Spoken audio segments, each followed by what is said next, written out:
बाळासाहेबांनी ticket जरूर दिली, पण आमच्यासारख्या असंख्य शिवसैनिक त्याला आमदार केला.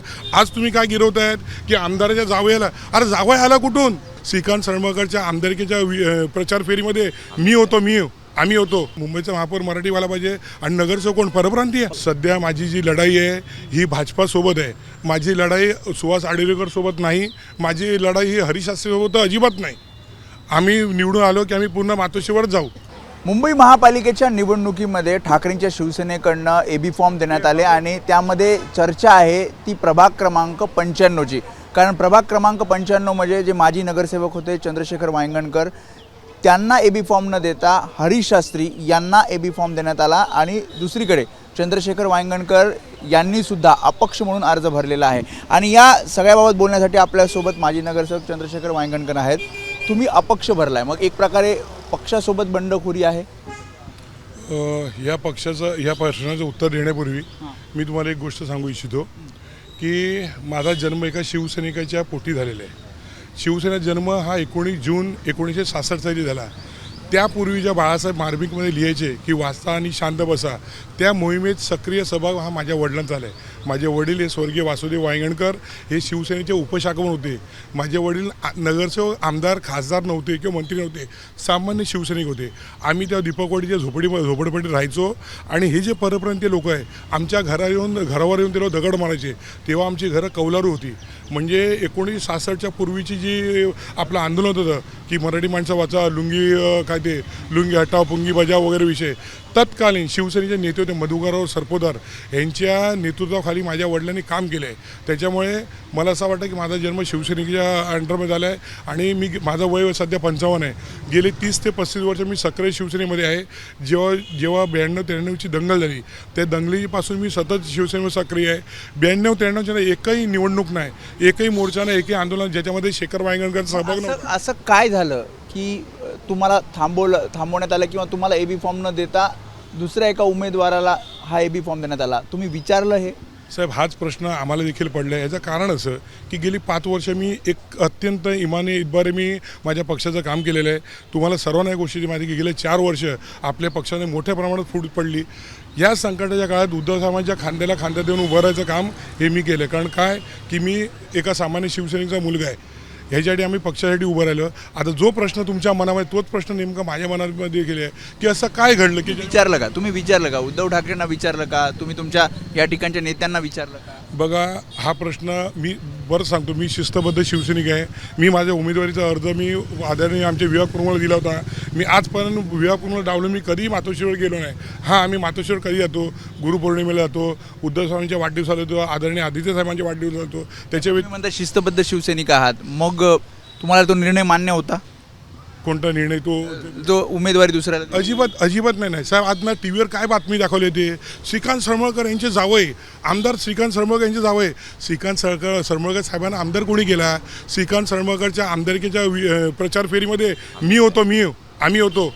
आणि मी तुम्हाला आज पण ते फोटो दाखवू शकतो श्रीकांत सरमळकरच्या. माझ्या मेडिकल स्टोअरवर श्रीकांत सरमळकरचं स्वागत करताना माझे वडील स्वर्गीय वासुदेव वांगणकर होते. त्याच्याबरोबर बाळा नांदगावकर, दयानंद चौधरी, सगळे जुने मातबर सगळे शिवसैनिक होते. त्याच्यामुळे श्रीकांत सरमळकरला आमदार कोणी केला? बाळासाहेबांनी तिकीट जरूर दिली, पण आमच्यासारख्या असंख्य शिवसैनिक त्याला आमदार केला. आज तुम्ही काय गिरवतायत की आमदाराच्या जावयाला, अरे जावया आला कुठून? ज्या मुंबईमध्ये मराठी माणसाने तिकीट मागायची की परप्रांतीने तिकीट मागायची? आता तुम्ही बोललात ना की मुंबईचा महापौर मराठी व्हायला पाहिजे. ठीक आहे, मुंबईचा महापौर मराठी व्हायला पाहिजे आणि नगरसेवक कोण परप्रांतीय? पक्षप्रमुखांना तुम्ही समजून सांगितलं की असं आहे. काही जणांनी तुमच्यासोबतचे राजीनामे सुद्धा दिले असं कळतंय, किंवा त्यांचं काम करणार नाही असं सुद्धा म्हणतात. या फुटीचा जो फायदा आहे तो मग महायुतीच्या उमेदवाराला होईल याची काही चर्चा झाली का? बघा, तुम्हाला मी पुन्हा सांगतो, आम्ही बाळासाहेबांची शिवसैनिक आहे. त्याला जर तिकीट दिली असती तर तो निवडून येऊ शकत नाही. हे जे शिवसैनिक उभे आहे हे फक्त आम्ही कोणाला पाडण्यासाठी अजिबात उभं नाही. तुम्हाला मी सांगतो 15 तारखेला मी पुन्हा तुमच्यासमोर येईल आणि ही जी सीट आहे ना, म्हणजे आम्ही पुन्हा मातोश्रीवर जाऊ की उद्धव साहेब आम्ही सीट निवडून आणले, आता तुम्ही जो घ्याल तो निर्णय. मला विश्वास आहे तुम्ही हरीश शास्त्रींना पराभव करा. साहेब, सध्या माझी जी लढाई आहे ही भाजपासोबत आहे. माझी लढाई सुहास आडिवकर सोबत नाही, माझी लढाई ही हरिशास्त्रीसोबत अजिबात नाही. आम्ही निवडून आलो की आम्ही पुन्हा मातोश्रीवर जाऊ. नाही, पण तुम्ही अर्ज मागे घेणार नाही? म्हणजे मी अर्ज मागे नाही घेणार. कारण ह्याचं कारण असं आहे की जी शाखेची परिस्थिती आहे. आता आदरणीय उद्धव साहेबांनी आम्हाला मातोश्रीवर बोलवलं होतं, विभाग प्रमुख त्यांचं मत विचारलं, उपविभाग प्रमुख मत विचारलं आणि शाखा प्रमुख विचारलं. तुम्ही हा प्रश्न मला विचारण्यापेक्षा आदरणीय पक्षप्रमुखांना विचारा की त्या तिघांमधले कोणाची नावं घेतली गेली.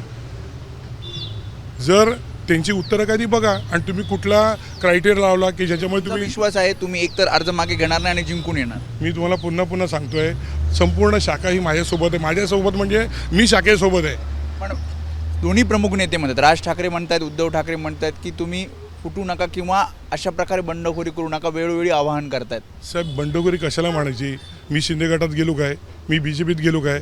साहेब जेव्हा माझा पक्ष संकटात होता त्यावेळेस आम्हाला बरंच कोटीची ऑफर होती आणि साहेब एवढे साहेब कोटी रुपये सोडण्याची माझी एवढी लायकी नाही. पण आम्ही साहेब पक्षाला आम्ही पैशाला महत्त्व नाही दिलं, आम्ही साहेब निष्ठेला महत्त्व दिलं आणि निष्ठेचं साहेब जर फळ हे भेटत असेल तर साहेब ते दुर्दैव आहे. तुम्ही परत जाणार म्हणतायत. माझा पक्ष आहे, माझा जन्म शिवसेनेमध्ये झाला आहे. मी माझं मी अजून भगवा काढलेला नाही बघा, अजून माझं शिवबंधन आहे. जाणारच नाही शिवसेना, पण ही सीट निवडून आणणार आणि आदरणीय पक्षाच्या प्रमुखासमोर मी माझा अर्ज ठेवणार. अनिल परब प्रयत्न करत होते असं आम्ही ऐकलं की तुम्हाला ती सीट मिळावी आणि नाही मिळाली म्हणून ते नाराज पण झाले असं कळलं. साहेब गेली 22 वर्ष आदरणीय अनिल परब साहेब हे आमचे नेते आहेत. गेली 22 वर्ष आदरणीय परब साहेब हे आमचे विभाग प्रमुख आहेत. ज्या वेळी आम्हाला म्हणजे असं एक कार्यकर्ता म्हणून इच्छा असते, मी शाखाप्रमुखचा अर्ज दिला. मी साहेब गटप्रमुख म्हणून काम केलं आहे. मी शिवसेनेच्या अनेक जे संघटना अंगीकृत संघटना आहे, शिवसहकार असेल, महाराष्ट्र वाहतूक सेना असेल, मी भारतीय विद्यार्थी सेना असेल, मी अनेक संघटनेमध्ये मी काम केलेलं आहे. त्याच्यामुळे माझं 3 वेळा शाखाप्रमुख म्हणून नाव आलं डायरीमध्ये. पण साहेब आम्ही नाराज नाही, पक्षाने सोडलं. ह्या पक्षात साहेब मी नगरसेवक आमदार खासदार होण्यासाठी नाही आलो आहे. परंतु साहेब जर कुठेतरी आमच्यावर जर अन्याय होत असेल त्या अन्यायाला वाचा फोडण्याचं काम हे आम्हाला बाळासाहेबांनी शिकवलं. पण तुम्हाला काही समजूत घातली? होय, परब साहेब आम्हाला सांगतायत, आम्ही साहेबांच्या संपर्कमध्ये आहेत. आम्हाला काल संध्याकाळी 5 वाजेला वाटलं होतं की कदाचित आम्हाला काहीतरी AB फॉर्म देतील म्हणून, पण ते काय तसं झालं नाही. पण मी तुम्हाला पुन्हा सांगतोय, हे जे मी बोलतोय हे माझा फाजील आत्मविश्वास नाही किंवा माझी काय महत्त्वाकांक्षा आहे म्हणून मी सांगत नाही. हे फक्त जे शिवसैनिक माझ्यासोबत आहेत त्यांनी घेतलेला निर्णय आहे. मी फक्त एक माजी नगरसेवक म्हणून त्यांनी मला पुढे केलं आहे. बाकी हा माझा निर्णय, हा पूर्ण माझ्या शाखेचा निर्णय आहे. काही नेते असं म्हणतात की परत का चान्स द्यायचा एकदा नगरसेवक झाल्यानंतर? साहेब मान्य ना मला, पण तुम्ही काय म्हणतो साहेब, आमच्या विभागामध्ये असे अनेक नगरसेवक आहे ज्याला 4थ्यांदा तिकीट दिले. माझ्याच विधानसभेवर असे नगरसेवक आहे ज्याला 3ऱ्यांदा तिकीट दिले. माझ्या विधानसभेत असे नगरसेवक आहे ज्याला 2ऱ्यांदा तिकीट दिले. साहेब मला का नाही, माझा काय गुन्हा ठरला? 95 आणि साहेब मी ही रेडी केलेली सीट आहे. म्हणजे एक दिवस एक रात्र असं नाही की नगरसेवक वॉर्डमध्ये दिसला नाही. त्याच्यामुळे हे होते चंद्रशेखर वांगणकर त्यांनी सांगितलंय, त्यांनी निर्णय घेतला आहे की कुठेही अर्ज हा मागे घेतला जाणार नाही आणि त्यांना हाही विश्वास आहे की ही सीट जरी मी अपक्ष म्हणून लढणार असू तरी मी जिंकेन, असा त्यांनी आत्मविश्वाससुद्धा दर्शवलेला आहे. आणि पुन्हा एकदा मी ठाकरेंच्या शिवसेनेमध्ये जाईल असंही ते म्हणतात. कॅमेरामॅन अरविंद वारगेसह मी वेदांत नेब, ABP माझा, मुंबई. ABP माझा, उघडा डोळे बघा नीट.